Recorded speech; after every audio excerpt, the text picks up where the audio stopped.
Alright, so I'm doing the next part of the Roses and Muskets event. So let's go ahead and get this started.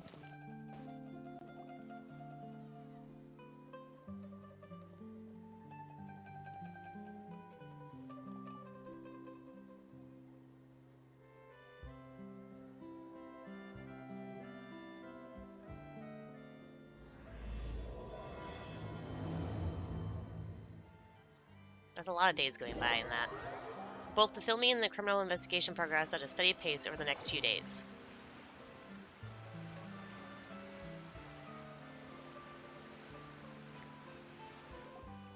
Good work, everyone! We're looking to wrap with our two main ladies today. I can already smell our success. What do you mean, looking to wrap? It means completing the film of all of their scenes. Oh, aren't you the expert now? This upcoming scene is the two Musketeers' final confrontation with the Baron. There will be quite a bit of action, but no choreography beyond what we've already rehearsed. Anyway, get ready. Lights, camera, action! The view is beautiful tonight. It reminds me of that fateful night 10 years ago. And now that I've said it, I can even make out the faint fragrance of herbal tea in the air. Enough, villain! It's time that you pay for the death of our mother! My dear Iris, have you forgotten your manners? How can you speak like this to your own father? I'd sooner swallow all of my teeth than call you father. What did I expect? Seems the daughters have turned out to be just as obstinate as their foolish mother. In this world, mora and status is everything. She thought she could blackmail me using her children and force me to grant her recognition and concessions? Ah, how naive can a woman be? Mother never asked a single thing of you.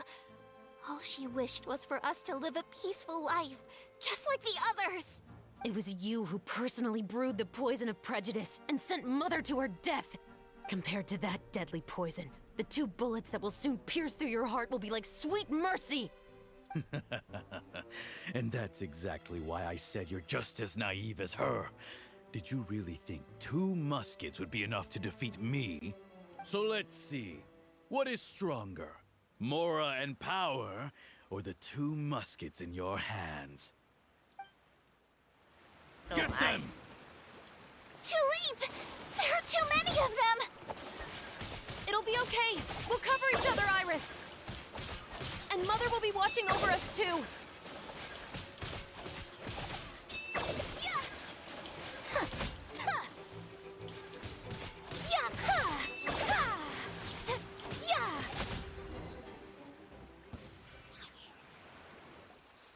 You've lost. To think I'd lose to my own 2 kids. We are no children of yours, and we'll never call that place our home.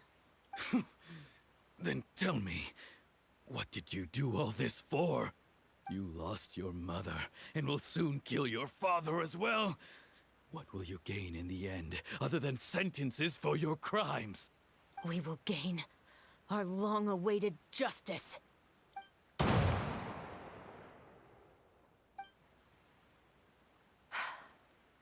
It's over. Finally, it's over.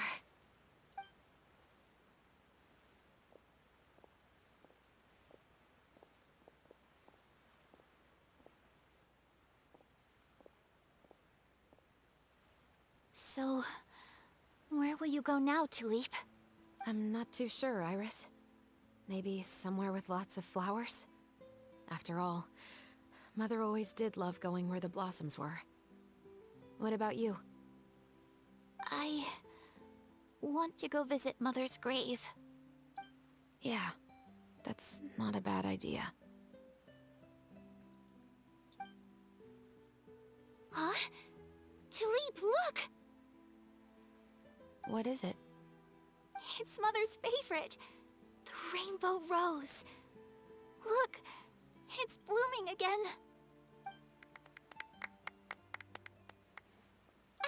excellent! That was beyond mesmerizing. Even I didn't expect the scene to go so well. And we got it in a single take. All right, everyone. We've got a wrap for Tulip and Iris. Congratulations, Ayaka and Chevres! Amazing performance. Great job. You've already wrapped your roles. Thank you. I didn't expect our parts to wrap so quickly. I wish I could savor the experience for just a bit longer. Paimon totally understands. Paimon's not ready to say goodbye to the clapperboard either.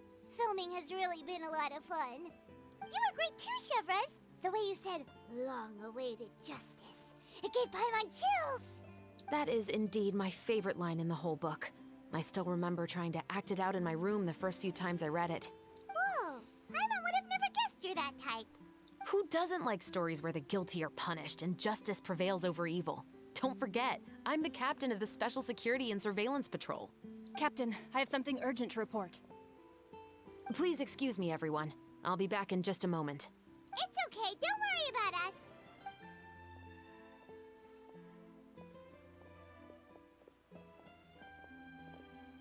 Oh?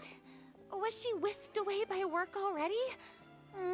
I was just about to tell her how great she did. It seemed like some urgent official business. Then perhaps we should thank the stars that we were able to wrap both of your parts so quickly today. Switching around the filming schedule would have been a real pain. Anyway, I actually came over to let everyone know that we're all done for today.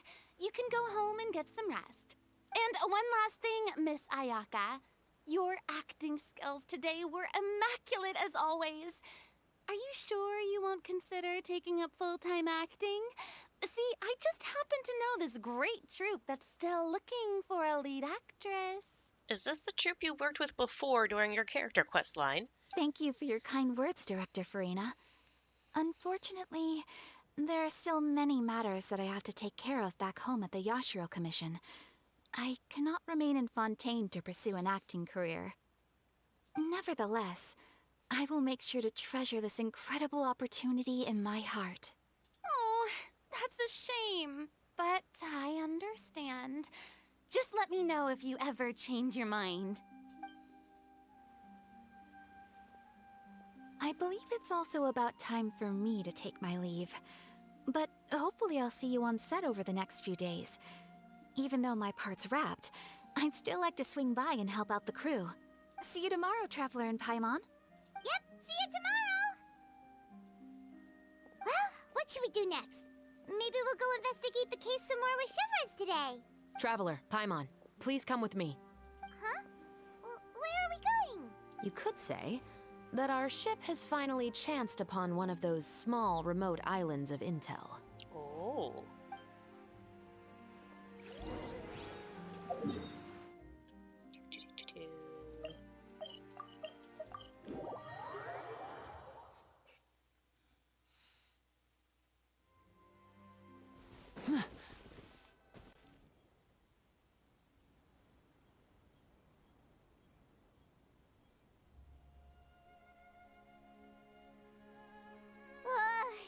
Paimon's exhausted. Paimon definitely didn't expect having to float this far after a full day of filming. So, Chevres, why did you take us here? Did you find a new clue? Affirmative. It wasn't anything conclusive, but it should show us a clear way forward. Have you ever heard of someone by the name of Emily? Oh, you mean that famous perfumer? She's a good friend of mine. She's lent me her aid several times in the past to resolve some difficult cases. After I discovered the rainbow rose at the scene of the murder, I sent it to her. After all, she's probably the foremost expert on flowers and scents in all of Fontaine. And then? There was nothing remarkable about the flower or the trace amounts of soil left on it. But according to Emily, the rainbow rose left by the killer was derived from a very rare cultivar. Huh. Paimon didn't know that there were different varieties of rainbow rose. Paimon just thought they grew everywhere in the wild. Flowers that are deliberately cultivated will always show some different features from those that bloom in the wild. We already knew that the rose left at the scene belonged to a special cultivar, but with Emily's expertise, we were able to pinpoint the place where it was first picked from. Oh, Paimon gets it now. So whoever first planted that Rainbow Rose was probably the killer. Precisely. And after we checked what we learned against some sales records from the past, we discovered that there's only one person in all of Fontaine who could grow and sell this specific cultivar. Really? And who is it? It's the novelist. But didn't you say he had an alibi? To be clear, I haven't changed my mind about him. I still don't think he was the one who pulled the trigger. However, that doesn't mean the true culprit never visited him at his home or never purchased a rainbow rose from his garden. Whatever the case, we will have to confirm a number of things with him. So you mean the next place we need to go is... Yes, we're going to pay him a visit at his home. I'm gonna pick some flowers along the way, just saying.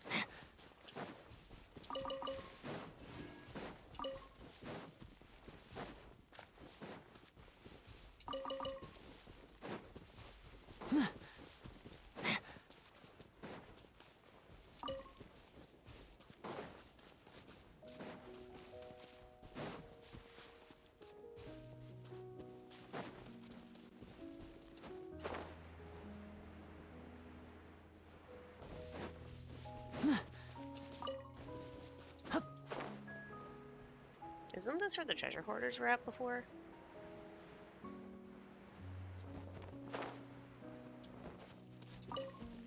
Oh wait, it says up?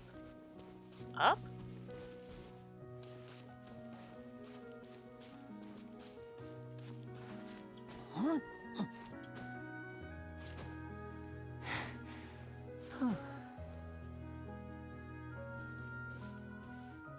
That should be his house. There are so many Gardamex stationed around the place. That's pretty unusual, right?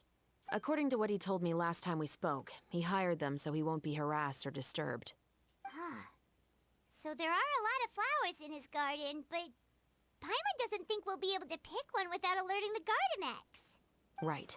Which is exactly why I think there has to be a special connection between him and the killer. So, should we knock?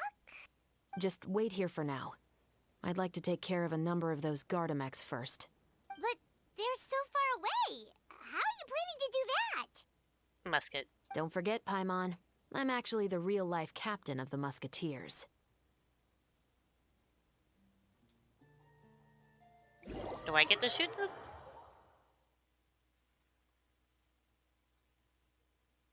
Ooh. Just like the shooting show.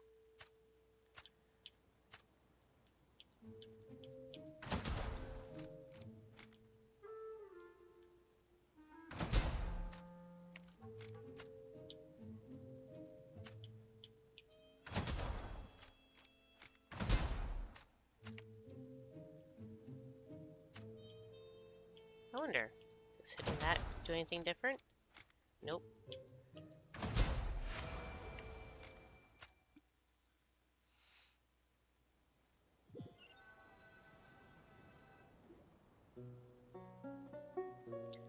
All clear.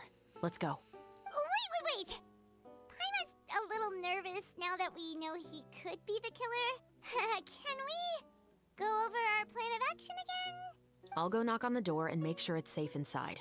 Once we're sure that we're in the clear, I'll ask him to come with us for a quick round of questioning at the guard's headquarters. But can't we just arrest him?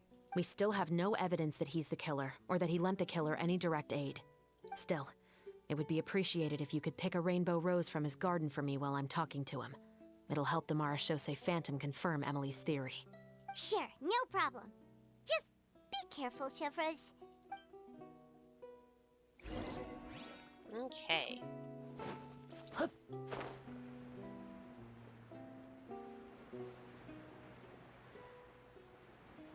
Let's get this thing first.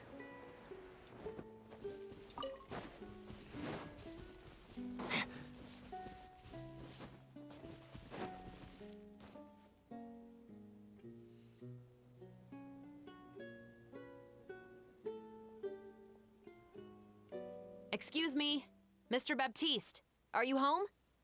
Who could it be at this hour? Oh, it's you, Officer Chevros. Would you mind accompanying me to the guard's headquarters, Mr. Baptiste? We would like to ask you some questions about a case. Oh, Is it still regarding the murder case from before?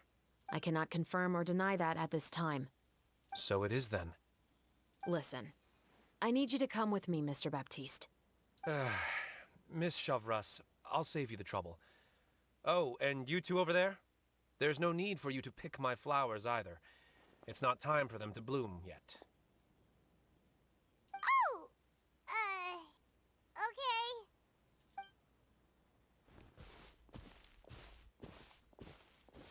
By saving me the trouble, you mean... I will confess. I was the killer. Huh? He just admitted he's guilty! Please relax, everyone. I'm not armed. The musket you're looking for has been buried in my backyard. Then it's my responsibility to inform you, Mr. Baptiste, that everything you say right now will be used as evidence for the inevitable trial. Yes, I am perfectly aware of that. I must say, I hate this feeling. Oh? Is it because I confessed? Or because you've been proven wrong? Both, I suppose. That guy in the Fleuve Cendré, why did you kill him? For the same reason as the one I wrote out in my novel, of course. I did it to exact revenge. I know you haven't figured out the link between the two of us. Had you done so, I'd have been taken away to the headquarters a long time ago. But that won't stop me from always remembering his grotesque face. After all, he was the one who killed my mother. Your mother is still healthy and well. You know, I was adopted as a child.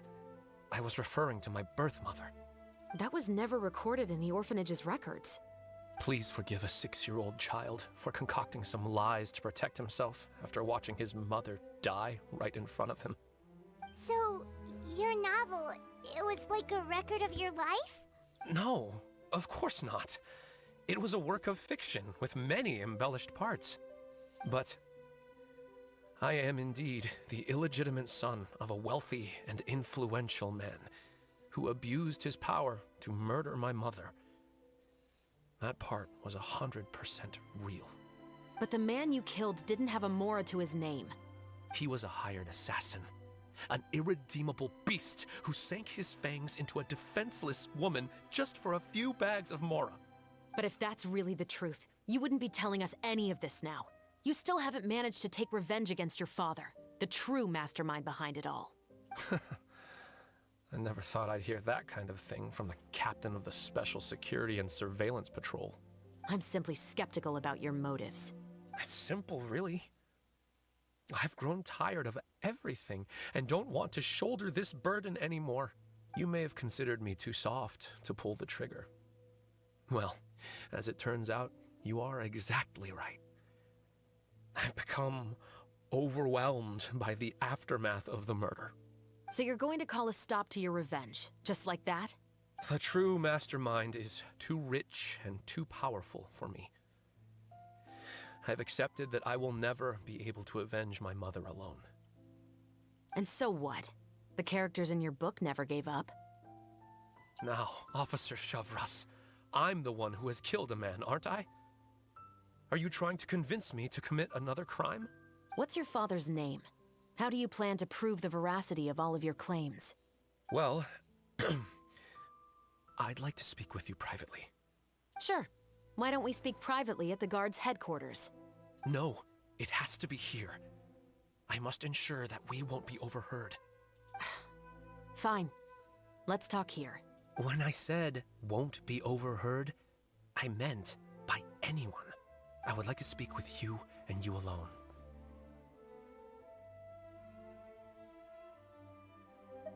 We can go somewhere else for now. Thanks. I appreciate it. Please stay safe, Chevres.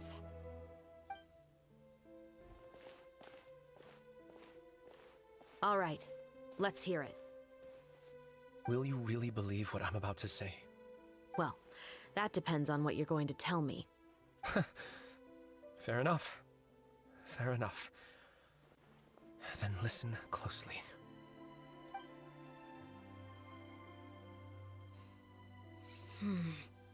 So that's how it's all connected. So, it seems you believe me after all. Do you want me to go public with this? No, Of course not. At least, not right now. Then why did you bother telling me? You've read my work. What do you think? Even if you were to go public with all of this right now, he'd simply deny everything. It's been too long. Almost 20 years. Anything that could be used as evidence has long faded away. Even if there might have been a solitary island of truth once upon a time, it has long sunk beneath the waves by now. Justice will never find him. Not if you don't try. I know that as the captain of the Special Security and Surveillance Patrol, you will always stand on the side of justice. But do you really think a cushy life in prison really constitutes justice for him? I bet he could lead an extremely comfortable life in the fortress of Meripede. What are you trying to say? I've been observing you from a distance. Your portrayal of the Musketeer was exquisite. Pull the trigger of justice against him. Let the villain get what he deserves. You want me to let you go so you may complete your revenge? No, Officer Chavras. I know that would be impossible. No. What I'd like is for you to perform the deed on my behalf. Meanwhile, not far away. Oh, Shivra sure is taking her time. What could they be talking about anyway? Oh, Paimon's worried. What if he decided to attack her? I have full confidence in Shivers' fighting skill. If anything, he's one I'd be worried about. Oh, you do have a point. Still, do you have any idea who the rich person might be? And why the novelist doesn't want us to hear what he's saying to Shivers? Sorry to keep you waiting, you two. Hey, how did your talk go? Did you figure out who the rich person he mentioned was? I've already sent someone to escort Baptiste back to the headquarters for questioning. He wasn't lying about the musket. It was indeed buried in his backyard. But what about the name? Did he tell you the name of the rich guy? Yes, he did. But for now, I have to return to the Special Patrol. There are still a few loose ends I need to tie up. What's going on? It feels like she's keeping something from us. I'll probably be quite busy over the next few days, so apologies if you don't see me on set. All right, Paimon understands if you can't tell us everything you know. We'll just keep an eye on the Steambird then. Actually, there's still something else I need your help with.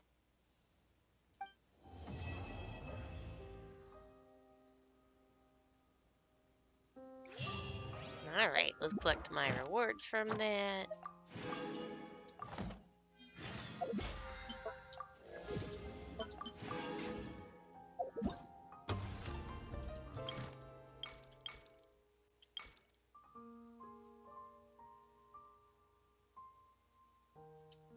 Alright, so that's going to be it for this part of Rosa's and Muskets event, and I'll see you guys later!